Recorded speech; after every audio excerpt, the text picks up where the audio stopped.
والعفو والغفران.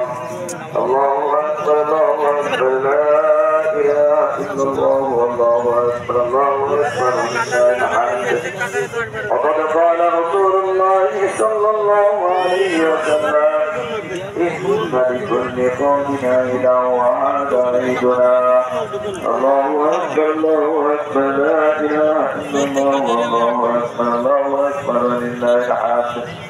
وقال رسول الله صلى الله عليه وسلم فإذا كان يوم عيدهم يعني يوم فطرهم فهذه ملائكته فقال يا ملائكتي ما جزاء أجير وفعله؟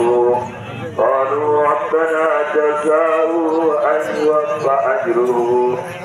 قال ملائكتي عبيدي وإمائي قضوا فريضتي عليهم ثم خرجوا يعدون إلى الدعاء وعزتي وجمالي وكرامي وعلومي وارتفاعي مكاني لا أصيبنهم ويقول ارجعوا قد غفرت لهم وبدلت سيئاتكم حسنات.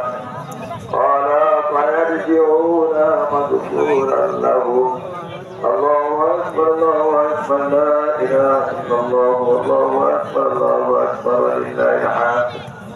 وهذا الذي ذكر في ذلك اليوم كان فضله وأما أحكامه من صدقة الفطر والصلاة والخطبة قد كتبناها في الخطبة التي قبل. نعم بقيت المسألتان ونذكرهما الآن.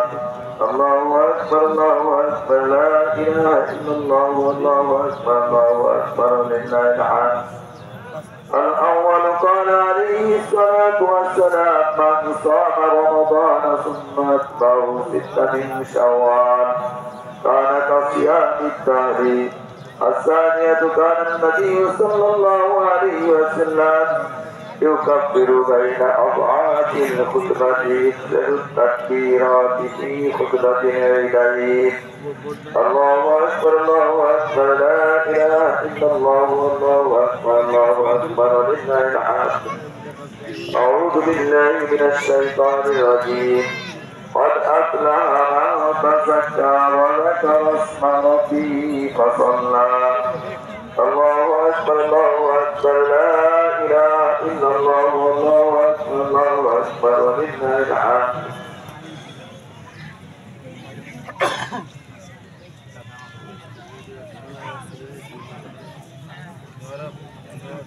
الله أكبر الله أكبر لا إله إلا الله والله أكبر الله أكبر ولله الحمد. الحمد لله نستعينه ونستغفره ونعوذ بالله من شرور أنفسنا من يهده الله فلا مضل له ومن يضلل فلا هادي له. الله أكبر الله أكبر لا إله إلا الله والله أكبر الله أكبر ولله الحمد. وأشهد أن لا إله إلا الله وحده لا شريك له وأشهد أن محمدا عبده ورسوله. الله أكبر الله أكبر لا إله إلا الله والله أكبر الله أكبر ولله الحمد. أرسله بالحق بشيرا ونذيرا بين يدي الساعة من يطع الله ورسوله فقد رشد من